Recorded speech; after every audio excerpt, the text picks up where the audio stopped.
ગુજરાતના જે શિક્ષક મિત્રો આસિસ્ટન્ટ એજ્યુકેશન ઇન્સ્પેક્ટરની ભરતીની વેઇટ કરી રહ્યા છે, તો આખરે હવે આસિસ્ટન્ટ એજ્યુકેશન ઇન્સ્પેક્ટર માટેના માંગણા પત્રક રાજ્ય પરીક્ષા બોર્ડને ઓફિશિયલી મોકલી આપ્યા છે નિયામક કચેરી દ્વારા.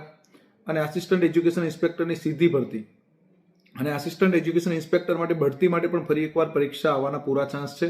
એટલે કે ભરતીની પણ ટૂંક સમયમાં પરીક્ષા જાહેર થશે.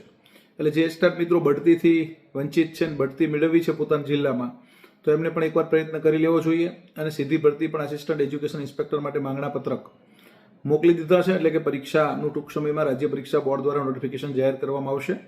અને ત્યારબાદ એચસ્ટાટની જે બઢતીની પરીક્ષા આવવાની છે, એચસ્ટાટ એસસી, તો એ પણ આવશે. એટલે કે ટૂંકમાં એ બધું 2 થી 3 મહિનાના સમયમાં એક પછી એક તમામ જાહેરાતો આવવાના પૂરા ચાન્સ છે. સૌપ્રથમ આસિસ્ટન્ટ એજ્યુકેશન ઇન્સ્પેક્ટર સીધી ભરતી, ત્યારબાદ એઆઈ બઢતી અને એસસી એચસ્ટાટ બઢતી, આ બધી જ પરીક્ષાઓ ટૂંક સમયમાં આવશે. એટલે શિક્ષણ વિભાગની અંદર શિક્ષકમાંથી જે મિત્રોને એઆઈ અથવા એચસ્ટાટ બનવું છે એવા મિત્રો માટે ઉમદા તક છે. અને જે મિત્રો ખાનગી ફિલ્ડમાંથી એઆઈ બનવા માંગે છે, તો એમના માટે પણ ગોલ્ડન ઓપોર્ચ્યુનિટી છે. વધુ માહિતી માટે, તૈયારી માટે જ્ઞાન લેવના નીચેના નંબર પર સંપર્ક કરી શકો છો.